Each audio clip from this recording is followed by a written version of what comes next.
Yo, bienvenue dans ce premier InstaWhip. En fait, j'ai remarqué que je publiais énormément sur Instagram, notamment mes work in progress. Donc c'est toute l'avancée en fait d'un costume, étape par étape. Alors aujourd'hui, j'aimerais bien vous parler de mon costume de raid que j'ai réalisé il y a un peu plus d'1 an maintenant, donc le voici. C'est un costume qui m'a demandé un peu plus ou moins 6 mois, je dirais.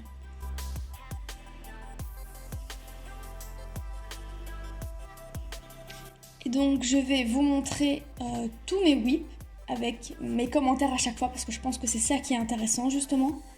Parce que généralement j'écris quelques trucs en story mais c'est pas énorme par rapport à ce que je peux dire à l'oral en fait. Alors c'est parti, on commence tout de suite avec la perruque. Donc j'ai simplement fait un lace front avec de la colle à bois et j'ai séché ses cheveux comme je le montre dans une de mes vidéos. Il y a une petite fiche qui va apparaître. Puis le reste, c'est simplement des boucles avec de la laque qui colle très fort et des rouleaux de papier toilette.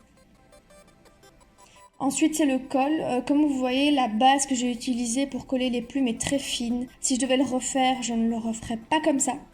Donc si vous avez un jour ce projet en tête, ne faites pas une base aussi fine. J'ai utilisé plusieurs sortes de plumes, de plusieurs tailles aussi. Et j'ai simplement coiffé les plumes pour leur donner un sens avec de la laque. Donc ça c'est mon patron que j'ai utilisé pour, je sais pas si c'est un haut, un corset, une jupe ou si c'est une robe avec un corset. Bah, c'est ce que j'ai utilisé avec la bonne technique du film alimentaire et du scotch. Je l'ai fait sur mon mannequin parce qu'il est relativement à ma taille, du coup ça a été parfaitement. Ensuite au départ je voulais graver des boutons pour avoir les mêmes que raid mais ça n'a pas du tout été. Du coup j'ai décidé de simplement coller de la mousse sur des boutons. Donc c'est des boutons que j'avais essayé de graver. Ensuite, j'ai simplement poncé pour avoir cet effet arrondi. Et puis j'ai gravé dedans le triangle. Ensuite, j'ai sous-couché et puis j'ai peint. Comme vous le voyez là, j'ai utilisé de la peinture dorée, de la peinture cuivrée, un petit peu de noir à l'intérieur pour faire ressortir le triangle. Et puis ensuite, le corset. Alors c'était mon tout premier corset. Et comme sur l'image de référence, il n'y a pas de couture visible et qu'on ne voit pas les baleines, j'ai dû faire un système de baleines décalées, je crois que c'est comme ça que ça s'appelle. Bon, je me suis un petit peu foirée, mais comme c'est mon premier corset, je me suis pas trop mal débrouillée. D'ailleurs, là où vous voyez des petites épingles, j'ai dû à chaque fois venir coudre à la main, donc entre la couture, parce que ça ne passait pas à la machine malheureusement. Et donc on peut voir le résultat avec le corset, le haut et le col de plume. Alors pour le haut, pour les rayures, ce que j'ai fait tout simplement, c'est que j'ai mis du masking tape et puis j'ai pulvérisé de la peinture brune avec mon airbrush. C'est vraiment une technique que j'apprécie énormément. Je ne regrette pas du tout d'avoir investi dans un airbrush rien que pour ce genre de choses. Donc voilà, et même si ça déborde un petit peu, je peux venir le nettoyer avec le produit de nettoyage en fait. Ça c'est la jupe, rien de bien compliqué. Chaque pétale a été doublé. Bon, ça c'est mon petit moment fangirl. Ensuite pour les bottes, au départ je voulais trouver des bottes en cuir mais j'en ai pas trouvé. Du coup j'ai dû me rabattre sur des bottes en velours, mais au final je trouve que ça rend pas si mal avec le sort de... Je sais pas vraiment si c'est un genre de faux cuir ou de plastique jaune. Et voilà, rien de compliqué. Le devant j'ai collé en faisant une petite pince. Alors le High Dye Police, ça a été une grande histoire d'amour puis de désamour total. Donc ça fonctionnait très bien sur mes petits tests comme vous pouvez le voir là, avec le vert que j'ai essayé. Bon ça c'est ma bande son donc ça n'a rien à voir. Et puis en fait ça a été une catastrophe totale, mais vraiment. Dès que j'essayais de le faire sur des parties que j'avais déjà thermoformées ou que la pièce était plus grande, ça ne ressemblait à rien. C'était pas homogène, bref, ça a été vraiment une catastrophe. J'ai été très déprimée parce que j'avais pas de solution. En fait, du coup, j'ai dû essayer un petit peu à droite à gauche avec ce que je trouvais. Donc là, j'ai essayé avec de l'aquarelle liquide, mais ça n'allait pas du tout parce que ça faisait des bulles. Là, ça rend plutôt bien, mais ça faisait des bulles et ça adhérait pas très bien à la matière. Du coup, c'était un peu la déception à ce niveau-là parce que j'avais tout bien calculé dans ma tête et ça marchait pas du tout comme je voulais. Du coup, ça c'est le rendu du costume avec le début de la veste. J'ai simplement patronné au départ avec des vieux tissus que j'avais chez moi et puis je l'ai reporté sur mon bon tissu avec la doublure. Donc voilà, là vous pouvez voir le résultat. C'est une veste que j'aime beaucoup et j'adore la matière, c'est du velours côtelé, j'adore cette matière.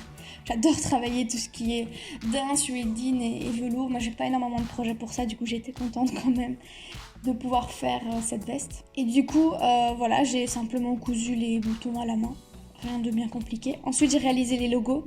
Au départ, je voulais les faire en tissu avec le genre de plastique que j'avais, mais ça allait pas du tout, c'était pas beau. Du coup, j'ai simplement fait ça en mousse que j'ai sous-couché, puis que j'ai peint tout simplement, et j'ai rajouté des petites paillettes à l'intérieur pour donner un peu cet effet, comme s'il y avait de la lumière en fait qui venait de l'intérieur. Et donc voilà le rendu du costume, donc toute la partie couture. L'air de rien, je suis quand même satisfaite parce que je trouve qu'il rend relativement bien. Il y a beaucoup de techniques que j'ai appris avec ce costume, notamment pour le corset. Beaucoup de matières que j'avais pas forcément toujours travaillé, le genre de colle, etc. Mais du coup, je trouve qu'il rend plutôt bien. Alors pour le transistor, j'ai commencé par faire une base en mousse et puis j'ai thermoformé mon warbler transparent dessus. Et donc voilà le début du transistor. Le patron que j'ai utilisé vient de chez Volpin Props. Je vous mettrai un lien dans la description. C'est un cosplayer que je vous conseille de suivre, il fait vraiment du très très bon travail. Le patron ne me convenait pas totalement parce qu'il ne correspondait pas à 100% avec mon image de référence, donc je l'ai un petit peu modifié. Mais du coup voilà, au final, ce que j'ai utilisé pour teindre, en tout cas pour peindre mon transistor, ça a été de la peinture à airbrush parce que simplement toutes mes autres solutions n'allaient pas. Du coup je me suis un petit peu retranchée là-dedans. Et en fait, comme c'est de la peinture qui est diffusée, la lumière passe quand même. Donc voilà, il y a juste le centre de la partie rouge que j'ai peint à l'acrylique. J'ai été très très très très frustrée par ce transistor parce que rien n'allait comme je voulais, rien n'allait comme je l'avais prévu et comme je l'avais imaginé. Et donc en plus, parce que sinon c'est pas marrant, je voulais faire de l'animation avec les lumières que j'ai installées dans le transistor. Donc là vous voyez ça s'allume, j'étais déjà très contente. Mais le problème que j'ai eu, c'est que je me suis pas assez renseignée et que j'ai mis trop de LED pour la puissance que je fournissais à mes LED. Du coup elles tournaient à l'orange comme vous le voyez là, alors que moi je voulais du blanc. Donc là vous voyez il y a moins de LED, du coup c'est blanc, mais en fait j'avais pas du tout capté à l'époque. J'avais dû aller demander sur un forum pour que là elle me donne la réponse. Enfin bref, c'était vraiment n'importe quoi. Mais donc voilà, comme vous voyez, la peinture airbrush laisse quand même pas mal la lumière se diffuser. Donc bon, c'est pas si terrible, mais c'est pas du tout ce que je voulais à la base. Du coup, je suis quand même hyper frustrée. Et donc voilà, il y a toute la base en mousse que j'ai rajoutée par-dessus. Bon, c'est vraiment pas hyper propre parce que ça se voit que j'ai rushé. J'étais vraiment à la bourre. Et comme j'ai eu plein de merde, ça m'a encore plus mis à la bourre. Du coup, j'étais pas très très satisfaite. Mais bon, voilà. Bon, ça c'était mes petits accessoires. Du coup, voilà, simplement j'ai commencé la peinture, là j'ai mis les bases de peinture et ensuite j'ai rajouté l'ombre et la lumière avec mon airbrush. Je trouve que l'airbrush ça donne vraiment un petit truc en plus, j'aime beaucoup. Le fait de rajouter de l'ombre et de la lumière, ça rajoute tout de suite un effet 3D en fait que j'aime beaucoup. Donc voilà le résultat du transistor. Voilà, c'est un peu décevant par rapport à ce que je voulais, mais ça va, ça passe. C'est ce qu'on peut dire, c'est que ça passe au final. Et donc vous voyez là le résultat avec la lumière. Mais bon, avec tout ça, je pense que je montre un peu aussi que des fois travailler sur un costume c'est pas toujours rose, même si le final peut paraître très bon de l'extérieur. Des fois, on se rend pas compte qu'il y a eu énormément de galères, que c'était horrible par moments, surtout en plus quand on est dans la précipitation, parce que justement, on prend moins le temps pour faire certaines choses et du coup, elles sont moins bonnes, en tout cas moins bonnes que ce qu'on aurait espéré. Mais bon, c'est pas grave, ça arrive, hein, évidemment. Et du coup, voilà, j'ai terminé le costume en faisant la bague. Je crois même que c'est du Warbler ou du Tibra, je sais plus trop. Et du coup, voilà, le rendu du costume porté. Et évidemment la petite photo de fin pour ceux qui ont joué au jeu, je pense qu'ils comprendront. Mais du coup, pour tout ce qui est la partie programmation, je ne l'ai pas mise dans mon album parce que justement ça a été un gros fail. Donc voilà ce que j'ai programmé. C'est à chaque fois éteint, allumé avec un certain timing. Donc c'est rien de folichon, mais je voulais vraiment que ça matche avec ma prestation en fait.